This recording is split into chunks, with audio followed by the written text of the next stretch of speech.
సమకాలీన రాజకీయాలు, ప్రజల కోసమే నేతలు, ప్రతి క్షణం ప్రగతి కోసం నాయకుని ధ్యేయం.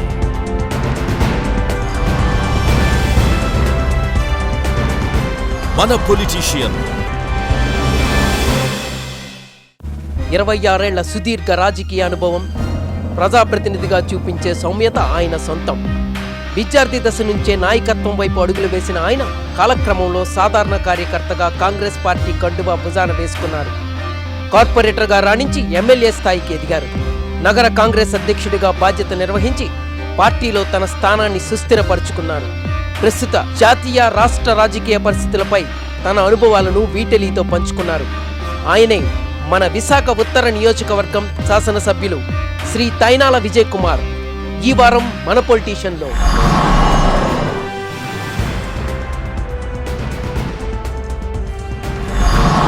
బుల్లయ్య కాలేజీలో, జూనియర్ కాలేజీలో బుల్లయ్య కాలేజ్ సెక్రటరీగా పోటీ చేశాను. ఆ తర్వాత రాజకీయాల పట్ల ఏవైనా కాలేజీలోని రాజకీయాలకు ఇంట్రెస్ట్గా ఉపాధ్యక్షుడు, వైస్ ప్రెసిడెంట్ పోటీ ట్రై చేయడం. అప్పుడు కోల్పోయాను, గెలవలేకపోయాను. అట్లా ఇంట్రెస్ట్ ఉండే 87 నాటికి కాంగ్రెస్ పార్టీలో యువజన కాంగ్రెస్ లెవెల్లో కార్యకర్తగా, బూత్ లెవెల్ కార్యకర్తగా తిరుగుతుండేవాడిని. వాటర్లు నమోదు చేయించడాలు, వాటర్ స్లిప్లు పంచడాలు, అటువంటి పోస్టర్లు అంటించడాలు, ఇటువంటి కార్యక్రమాలు చేసేవాడిని. ఆ తర్వాత 89 నాటికి యువజన కాంగ్రెస్ అధ్యక్షుడు వార్డు లెవెల్లోకి అయ్యాను. ఆ తర్వాత చురుగ్గా ఎమ్మెల్యే గారి దగ్గరికి, కార్పొరేటర్ దగ్గరికి వరండాలో పనిచేయడం, తిరగడం చురుగ్గా చేసేవాడిని. 91కి సిటీ కాంగ్రెస్ మరిదాస్ గారు దగ్గర ఆయనతో తిరుగుతుండడం వల్ల నగర కాంగ్రెస్లో ఎగ్జిక్యూటివ్ కమిటీ మెంబర్గా అయ్యారు. 94 నాటికి బ్లాక్ కాంగ్రెస్ అధ్యక్షుడు అయ్యాను. ఆ తర్వాత నగర కాంగ్రెస్ కమిటీలో పనిచేశాను. ఆ తర్వాత సిటీ కాంగ్రెస్ ప్రెసిడెంట్గా, ఆ విధంగా రాజకీయాల్లో విద్యార్థి దశ నుంచి నగర కాంగ్రెస్ అధ్యక్షుడి వరకు పార్టీ పరంగా కార్యక్రమాలు చేశాను.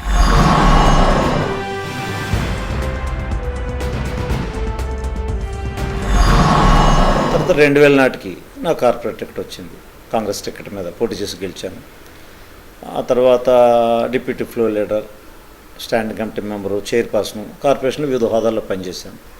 ఒరిజినల్గా నేను అడ్వకేట్గా ఉండడం వల్ల కార్పొరేషన్లో చట్టాల పట్ల కొద్ది అవగాహనతో ఉండడం వల్ల చురుగ్గా, యాక్టివ్గా కార్పొరేషన్లో పనిచేయగలిగాను. అటు కార్పొరేటర్గా, పూర్వ న్యాయవాదిగా ఉన్న అనుభవాలతో చాలా చురుగ్గా పనిచేయగలిగాను. అధికారులు మన్నన పొందాను. నా వార్డులో కూడా అభిమానం పొందగలిగాను. ఆ దిశలో 2000 నుంచి 2005 పనిచేసిన తర్వాత 50 వార్డులున్న నగరపాలక సంస్థ గ్రేటర్ విశాఖపట్నం అయింది. 72 వార్డులు అయింది. వార్డుల వెరిఫికేషన్ అయింది. అయిన తర్వాత అప్పుడు ఎన్నికల్లో నేను 27 వార్డుగా మారితే నేను 3-4 వార్డులకి ఎప్పుడు టచ్లో ఉన్నవాడిని. ఏ వార్డు ఇచ్చినా గెలిచేటట్టుగా పనిచేయడం జరిగేది. అనుకోకుండా క్లబ్ అవడం వల్ల నాకు అడ్వాంటేజ్ అయింది. 27 వార్డు టికెట్ అడిగితే మరి అప్పుడు సిట్టింగ్ కార్పొరేటర్ అయ్యిండు కూడా ఆఖరి నిమిషంలో టికెట్ మిస్ అయింది.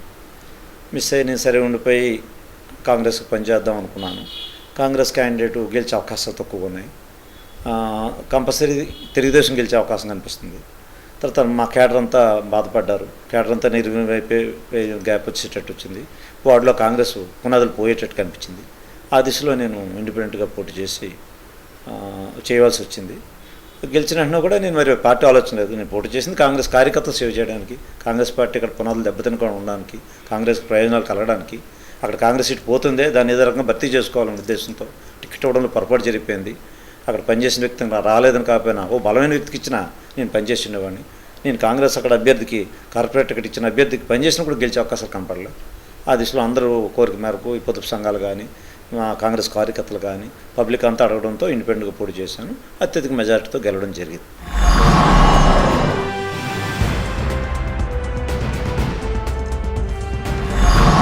నేను కాంగ్రెస్ తరఫున మేయరు, డిప్యూటీ మేయర్ ఎన్నిక ఓటేయడానికి నేను స్వయంగా రాజశేఖర్ గారిని కలిసి నా సంఘీభావం ఉన్న పార్టీ మనిషి నాకు అన్యాయం చేశారు, అయినా నేను పార్టీకే ఉన్నాను, బేషరతుగా నాకు ఏ పదవులు అక్కర్లే, నాకు ఏ ప్రయోజనాలు అక్కర్లే, నేను కాంగ్రెస్ పార్టీకి ఉపయోగపడడానికే నేను పోటీ చేశాను అని చెప్పి రావడం.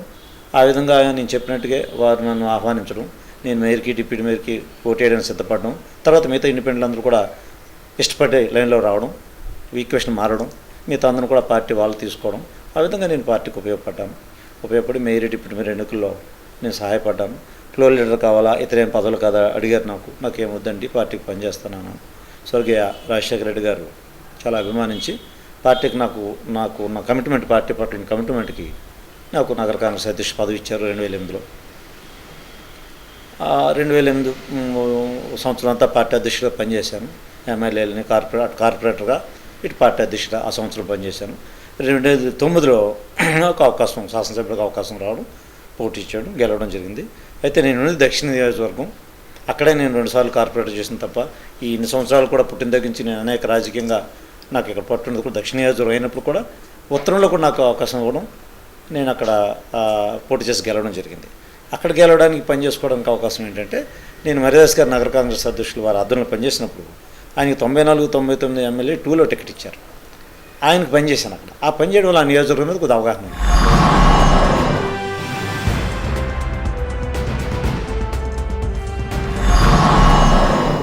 అక్కేపాలెం 80 ఫీట్ రోడ్డు, పెద్ద రోడ్డు ఉంది. మధ్యలో మైనార్టీస్ ఉన్నారు, ముస్లిం మైనార్టీస్. వాళ్ళకి రిహాబిటేషన్ కల్పించి ఇల్లు ఇచ్చి ఆ రోడ్డు వేయాలి. అదొకటి వేయడానికి కావాలి. తర్వాత వెంకోజపాలెం నుంచి పోర్ట్ స్టేడియం వెనుగ్గా, ఎన్ఎస్టేలు వెనుగ్గా గోపాలపట్నంకి వెళ్ళే రోడ్ని చేయాలి. హైవే మీద ఉత్తరు తగ్గుతుంది, అది చాలా ఉపయోగపడుతుందని దాని ప్రయత్నాలు చేశాను. లెటర్లు రాయడం జరిగింది. అది కూడా సరిగా అవ్వలేదు. దానికేమో డిఫెన్స్ వాళ్ళతో ముడిపడిన ఇష్యూ, పోర్టుతో ముడిపడిన ఇష్యూ, దేవస్థానంతో ముడిపడిన ఇష్యూలు ఆ రోడ్డు ఒకటి అవ్వలే.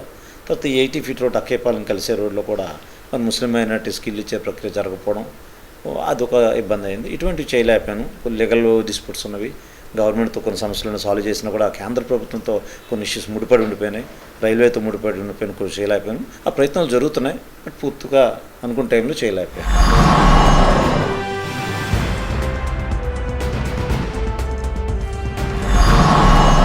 గ్రంథాలయాలు బలహీనపడిపోయినాయని అనేకసార్లు ఆర్థికంగా దెబ్బతింటుంది. గ్రంథాలయాలకి సెస్ కార్పొరేషన్ షేర్ రావాలి, ఇది రావట్లేదు. నేను ఒక చీఫ్ గెస్ట్గా ఎమ్మెల్యేగా అనేక గ్రంథాలయ వారోత్సవాలకు వెళ్తూ చూస్తూ ఉంటే దాన్ని నేను అసెంబ్లీలో రైజ్ చేయడం వల్ల కొన్ని సంవత్సరాల నుంచి రాని సెస్ని గ్రంథాలయాలకు వచ్చి ఏర్పాటు చేయగలిగాను. తర్వాత పోర్టు కార్పొరేషను షేర్స్లో కొన్ని చేయాల్సిన రోడ్లు వీటిలు ఉన్న షేర్ని రాబట్టడానికి ఉపయోగించగలిగాను. తర్వాత ఏపీపీడీఎస్ వాళ్ళు ఏం చేశారంటే 6 పోర్షన్లు 5 పోర్షన్ల కంటే ఎక్కువ ఉన్న వాళ్ళకి కరెంట్ కనెక్షన్ ఇవ్వట్లేదు, డొమెస్టిక్ కనెక్షన్. వాళ్ళు కావాలంటే ప్యానల్ బోర్డు పెట్టుకోవడం కానీ ఓ ట్రాన్స్ఫార్మర్ పెట్టుకోవాలి. ట్రాన్స్ఫార్మర్ పెట్టుకోవాలంటే అది గ్రూప్ హౌస్ అపార్ట్మెంట్ అయితే పెట్టుకోగలరు. ప్యానల్ బోర్డు పెట్టుకోవాలన్నా కూడా ఇప్పుడు కొత్తగా కష్టం అవుతుంది. ఎందుకంటే నా ప్రాంతంలో అంతా చిన్న 100 గజాలు 200 గజాలు ఎలా ఉన్నారు, ఎప్పుడో పూర్వం ఇల్లు కట్టుకున్నారు. కిందన పైన కిందనో 2 గదులు మీదలో 2 పోర్షన్లు కట్టుకున్న తర్వాత 4 పిల్లలు పెరిగొచ్చాక ఆ పైన వేసుకుంటున్నారు. సో అదే దాంట్లో 3వది అవుతుంది. 3 కంటే కట్టడానికి అవకాశం లేదు. ఆ 3వది అవగానే కింద 2 మీద 2 ఎప్పుడో కట్టిన దాని మీద సెకండ్ ఫ్లోర్లో 2 వేసి 6 పోర్షన్లు అవడం వల్ల మీద దానికి సప్లై అవ్వట్లేదు. ఇంకో దాంట్లోంచి లాక్కుంటే నేరస్తుడు అయిపోతున్నాడు. ఇది ఇబ్బంది ఉంది. తర్వాత అక్కడక్కడ గ్రూప్ హౌస్లో అట్లాంటి పర్వాలేదు, ఇంచుమించు 8-9 వస్తాయి కాబట్టి వాడు ట్రాన్స్ఫార్మర్ పెట్టుకోగలడు, ప్యానల్ బోర్డు పెట్టుకోగలడు. తర్వాత ట్రాన్స్ఫార్మర్ పెట్టుకోవాలంటే 2-3 లక్షలు ఖర్చు ప్యానల్ బోర్డు. అది ఇది ఒక పోర్షన్ కోసం ఆ కరెంటు కోసం పెట్టుకోలేని పరిస్థితి. ఇది నా దృష్టికి వచ్చింది. ఇది నాకు విశాఖపట్నం నా కాన్సెన్స్ కాదు, పరిశీలించాను. విశాఖపట్నం, విజయనగరం, శ్రీకాకుళం, ఈస్ట్ గోదావరి 3 జిల్లాలకు వచ్చింది.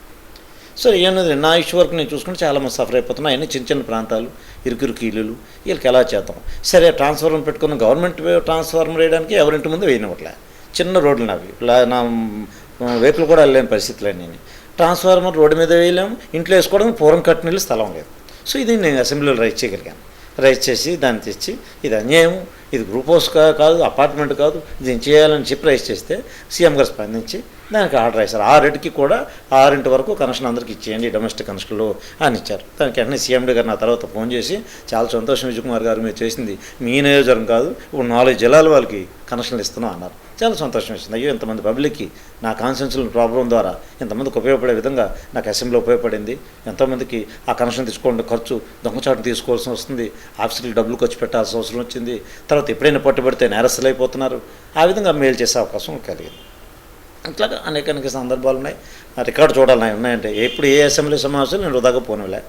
అయితే క్వశ్చన్స్ రావాలి, లేకపోతే 0 అవర్ ఉపయోగించుకునేవాడిని, లేకపోతే ఇతర ఏమైనా సందర్భాలు వస్తే దాన్ని ఉపయోగించుకోవడం అట్లా చేసేవారు. సాధారణంగా ఫ్రెష్గా మొదటిసారి అయిన ఎమ్మెల్యేకి అవకాశాలు చాలా తక్కువ. అయితే నేను స్పీకర్ గారితో టచ్లో ఉండడం, అక్కడే రెగ్యులర్గా అసెంబ్లీలో కూడా పూర్తి టైం ఉండడం వల్ల, ఆఖరి నిమిషం దాకా ఆబ్సెంట్ లేకుండా ఉండడం వల్ల మా నాన్నగారు చనిపోయిన ఒక వారం రోజులు తప్ప నా 4 ఏళ్ల కాలంలో ఎప్పుడూ ఆబ్సెంట్ అయ్యే సందర్భం లేదు. సుందర తెలంగినిల్ పాటిసైతు ఇది తమిళ మహాకవి సుబ్రహ్మణ్య భారతి తెలుగు అందాన్ని పొగుడుతూ తమిళంలో వ్రాసిన పాట. అసలు ప్రపంచంలో అజంతమైన భాషలు రెండే రెండు, ఒకటి ఇటాలియన్, 2 తెలుగు. అందుకే Telugu Italian of the east అన్నారు. సువర్ణ భూమి తరతరాలకు చెరగని చిరునామా.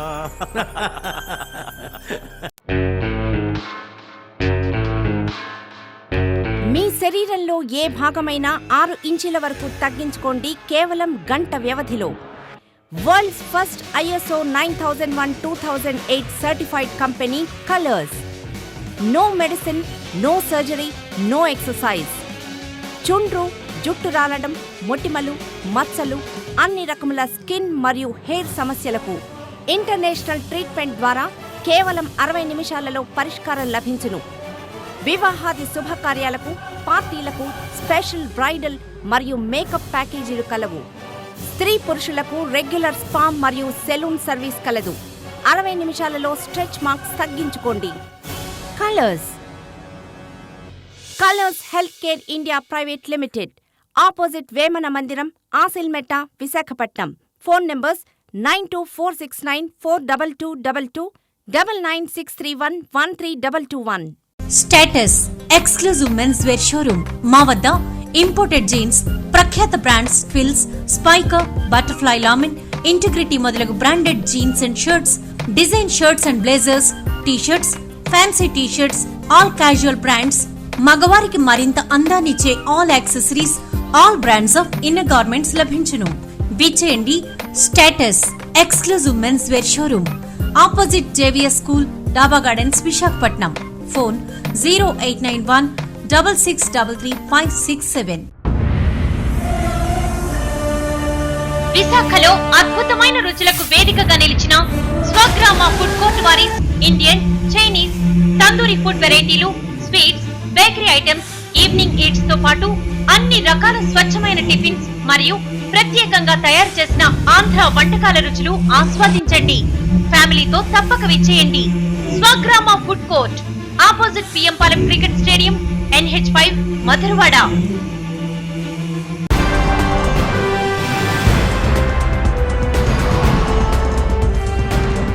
సమకాలీన రాజకీయాలు, ప్రజల కోసమే నేతలు, ప్రతి క్షణం ప్రగతి కోసం నాయకుని ధ్యేయం.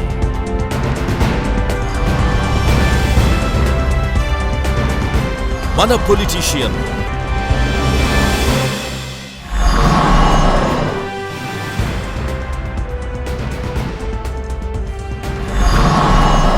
చాలా దారుణంగా ఉంది. అంటే అసెంబ్లీ చూస్తే నేను కార్పొరేషన్లో చూశాను, కౌన్సిల్లో. కార్పొరేషన్ కదా, చిన్న స్థాయి స్థానిక సంస్థ కదా, ఇట్లా ఉంటుందేమో అనుకున్నాను. అక్కడ చట్టసభల్లో కూడా అదే పరిస్థితి వచ్చింది. సాధారణంగా పూర్తిగా పార్టీ ఉనికి కోసం అసెంబ్లీని జరగకుండా చేయడం, ఇంపార్టెంట్ సబ్జెక్టులో చర్చ జరగట్లే, బిల్స్ పాస్ అవుతాం, బిల్స్లో కానీ చట్టాలు అమెండ్ చేసినప్పుడు కానీ యాక్ట్ల విషయాలు కానీ చర్చ జరిగితే కదా. అనేకసార్లు లోక్సత్తా నాయకుడు జయప్రకాష్ నారాయణ బాధపడేవారు, ఆయన చూసేవారు, ఆయన కొద్దిగా ఇష్టపడేవాడిని నేను కూడా. చంద్రబాబు నాయుడుగా ఏకపక్షంగా ఓ పెద్ద ప్రధాన ప్రతిపక్షం అయ్యండి 90 మంది శాసనసభ్యులతో ఉండగలిగి విషయాన్ని ఎక్కడ వాయిదా వేయాలి, ఏం చేయాలి చేయకుండా పూర్తిగా చర్చ జరగకుండా నిర్వీర్యం చేసే ప్రక్రియ చాలా జరుగుతుంది. వాళ్ళతోటేదే వెనకాల దోడలాగా మిగతా కమ్యూనిస్ట్ పార్టీలు కూడా అదే ధోరణి.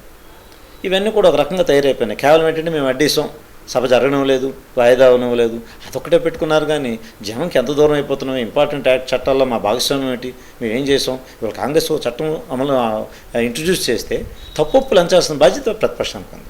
ఇవాళ చంద్రబాబు నాయుడు పూర్తిగా ఫెయిల్ అయిపోయారు ప్రతిపక్ష నాయకుడిగా. ఒక అపోజిషన్ లీడర్గా గతంలో కాంగ్రెస్ ఆ రకంగా పనిచేయబట్టే అపోజిషన్ కాంగ్రెస్ని అధికారంలోకి తెచ్చారు ప్రజలు.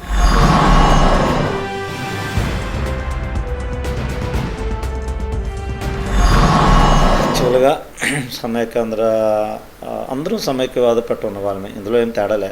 ఈ పార్టీని ఆపేట అన్నాను కూడా ముందుగా కాదు, సభ్యులు చాలా వరకు సీమాంధ్రలో ఉన్న వాళ్ళందరూ కూడా సమైక్యాంధ్రం ఉండాలని కోరుకున్నారు.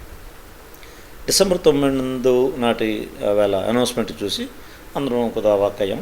అయినా పెద్ద కాదులే అనుకున్నాం. 9 నుంచి 23 వరకు కూడా విద్యార్థులు చేశారు. అక్కడ సంఘీభావం తెలియజేస్తాం మేము కానీ ఇతర సభ్యులు కానీ. జూలై 30ని అనౌన్స్ చేసిన తర్వాత ఊహించలేని పరిణామం జరిగింది. దానికి అన్నీ రిజైన్ చేయడానికి కూడా సిద్ధపడినాం. చేయడానికి వెనుకంజ చేసే ప్రశ్న లేదు వచ్చాను. అయితే ఏంటంటే రిజైన్ చేయడం వల్ల ప్రయోజనం ఏంటి? కేవలం రిజైన్ చేయడం ఎందుకు చేస్తాను? నేను రిజైన్ చేశాను, కానీ నేను సంఘీభావం తెలియజేయాలి కాబట్టి. ఇవాళ ఉద్యమంలో అనేక మంది పాల్గొంటున్నారే. అంటే 9 చేస్తే నేను 11, 12 చేశాను, 9, 10 చేశాను, సీఎం గారికి ఇచ్చి పంపించాను. చేయడానికి కారణం ఒకటే, సంఘీభావం తెలియజేయడానికి. కానీ నిజానికి ఇది అవసరం కాదు. రిజైన్ చేయకుండా హౌస్లో ఉండి వాళ్ళు ప్రవేశపెట్టిన దాన్ని బిల్లుకి వ్యతిరేకంగా నేను ఓటేసి నా సమయకంతరం చేయ. ఎందుకంటే నేను 2,30,000 మందికి ప్రతినిధిగా ఉన్నాను. ఇతరులు వెళ్ళి దాన్ని వ్యతిరేకంగా అడ్డుకునే అవకాశం కూడా లేదు. నాకు అవకాశం కల్పించారు ప్రజలందరూ. నేను నా డ్యూటీ నేను చేయాలి, అక్కడ నేను విభేదించాలి. తర్వాత వేరే ప్లాట్ఫారంలో శాసనసభ్యులు కానీ పార్లమెంట్కి కానీ కేంద్రంలో చెప్పాల్సిన పరిస్థితి వచ్చినప్పుడు కానీ చెప్పడానికి శాసనసభ్యులుగా ఉంటేనే నాకు అవకాశం. అవన్నీ నేను మా శైలజానాథ్ గారి నేతృత్వంలో, గాదే వెంకటరెడ్డి గారి నేతృత్వంలో సమైక్యవాదులు ఎవరైతే చేస్తున్నారో ఆ కార్యక్రమంలో నేను శాసనసభ్యుడిగా నాకు ఉన్నటువంటి ప్రతి ప్లాట్ఫారంలో వెళ్ళి ఈ రాష్ట్రాన్ని విభజించడానికి వీల్లేదు, సమైక్యంగా ఉంచాలని చెప్పడం జరుగుతాం.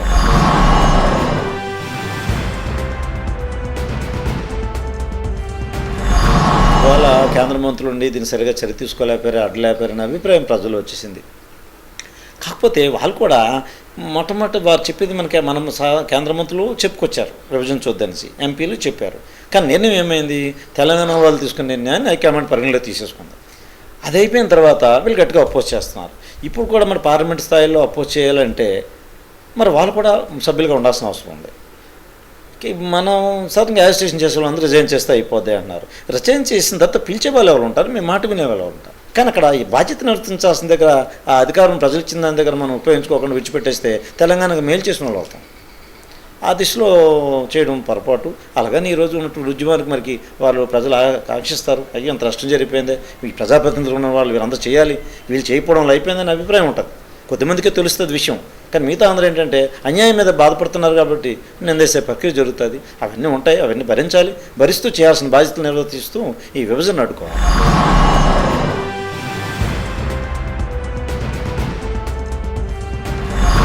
మరి కాంగ్రెస్ అధికారంలో వస్తే రాహుల్ గాంధీ ప్రధాని అవ్వాలని నేను కోరుకుంటాను. కాకపోతే ఏనాడు కాంగ్రెస్ పార్టీ వీళ్ళు ముందుగా ప్రధానమంత్రి అనేసి ప్రక్రియ ఉండదు. అతనైతే బాగుంటుందని మన్మోహన్ సింగ్ అంటారు, మేమంటాం, దేశంలో నుండి ప్రతి కాంగ్రెస్ శ్రేణులు కార్యకర్తలు అంటారు. ఆ కుటుంబం గాంధీ ఫ్యామిలీ గొప్ప కుటుంబం. వాళ్ళే ప్రధానమంత్రి కోరుకునే వాళ్ళేం కాదు. ఇవాళ శ్రీమతి సోనియా గాంధీ గారు కానీ రాహుల్ గాంధీ గారు కానీ వాళ్ళు ఏనాడు ప్రధానమంత్రి కోరుకుంటే 2 సార్లు వచ్చిన అవకాశం 2004లో కానీ మన 2009లో కానీ 2 సార్లు వాళ్ళు ప్రధాని అయ్యేవాళ్ళే. కనీసం రాహుల్ గాంధీ కేంద్ర మంత్రి అయ్యేవాడు. మాధవరావు సింధియా కొడుకయ్యారు, రాజేష్ పైలట్ ఉన్నాడు, పైలట్గా రబ్బయ్యారు, అనేక మంది కురవాళ్ళంతా అయితే ఇవన్న కేంద్ర మంత్రి కూడా ఈయన తీసుకోవాలి. పదవుల కోసం వాళ్ళు ఏనాడు లేరు.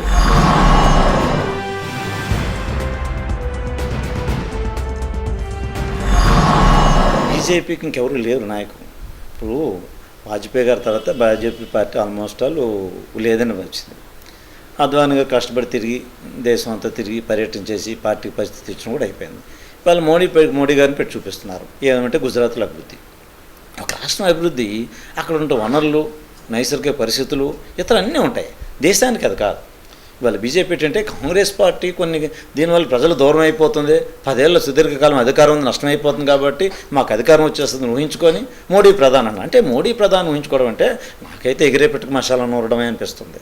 ఒక వ్యక్తితో మీరు కోరుకుంటున్నారు, ఇంత పెద్ద జాతీయ పార్టీ బీజేపీ పార్టీ అధికారం వస్తుంది మీరు చెప్పలేకపోతున్నారు. అక్కడ మా మోడీ ప్రధానమంత్రి అయిపోతారు, ఒక మోడీ వల్లే పార్టీ బతకాలనుకుంటారు. మీ అలా కాదే, మోడీని పట్టుకొని బీజేపీ బతకాలనుకోవడం అది ఎక్కడ మిగులుతుంది పార్టీ? అది ఒక పార్టీ అవుతుందా? ఓ ప్రాంతీయ పార్టీ ఒక వ్యక్తి మీద నడుస్తుంది. ఓ ప్రాంతీయ పార్టీ ఓ వ్యక్తుల మీద ఆ పార్టీ పుట్టి నడుస్తుండే. అలా వ్యక్తి మీదకి వెళ్ళిపోయి ప్రాంతీయ పార్టీలో బీజేపీ మాట్లాడుతున్నారంటే అక్కడ అర్థమైపోతుంది వాళ్ళ పరిస్థితి ఎలా ఉందో. అది జాతీయ పార్టీలో లేదు, మోడీ మీద ఆధారపడిన పార్టీ. ఓ గుజరాత్లో వచ్చేస్తే కాదు కదా ఈ దేశంలో వచ్చేయడానికి.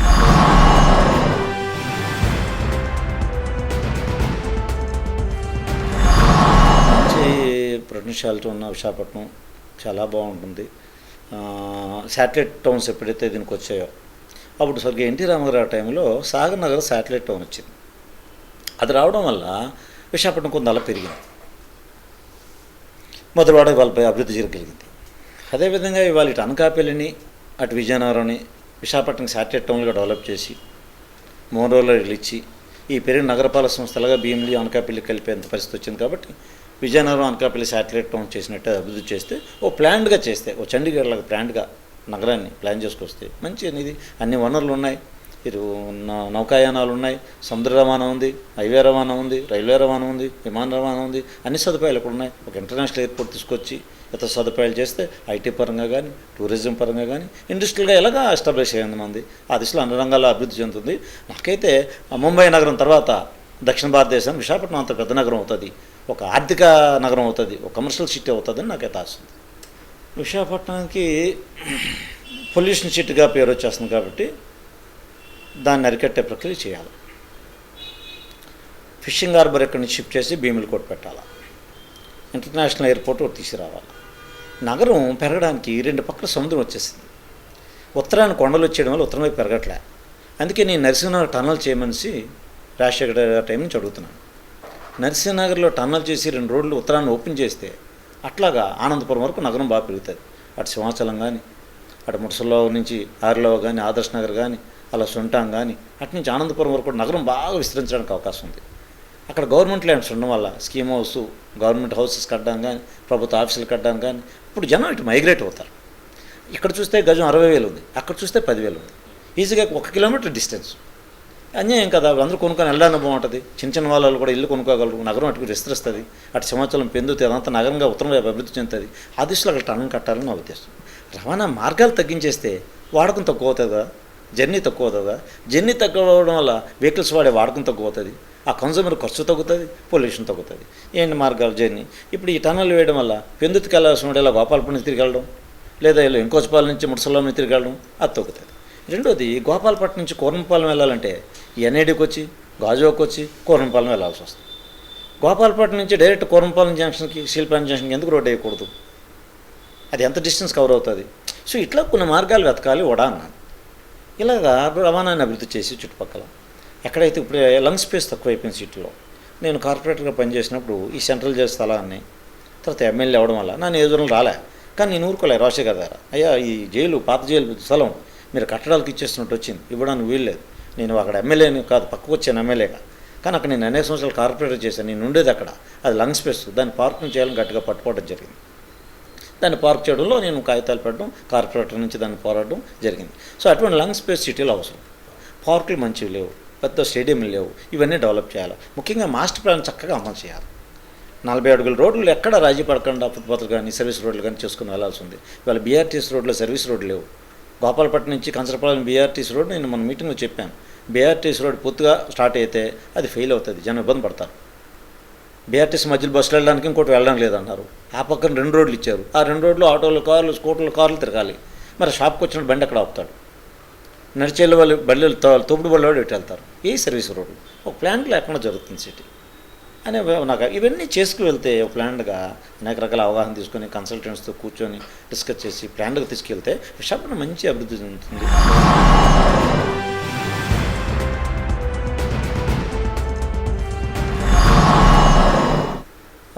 ముఖ్యమంత్రిగా వాళ్ళు ముఖ్యమంత్రిగా ఉన్నంతకాలం మరి సమైక్యంగానే ఉంచుతారు, కానీ విభజన జరగనివ్వరు.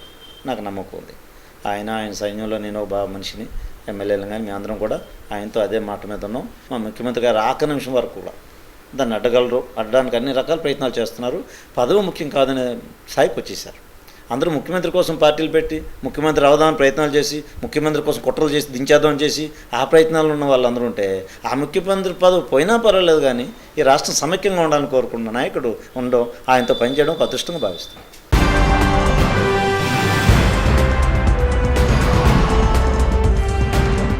సమకాలీన రాజకీయాలు, ప్రజల కోసమే నేతలు, ప్రతి క్షణం ప్రగతి కోసం నాయకుని ధ్యేయం.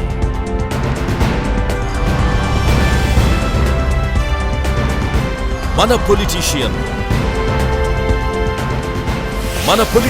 ప్రతి సోమవారం రాత్రి 8:30 తిరిగి మంగళవారం ఉదయం 8 గంటలకు మీ VTV ఛానల్లో.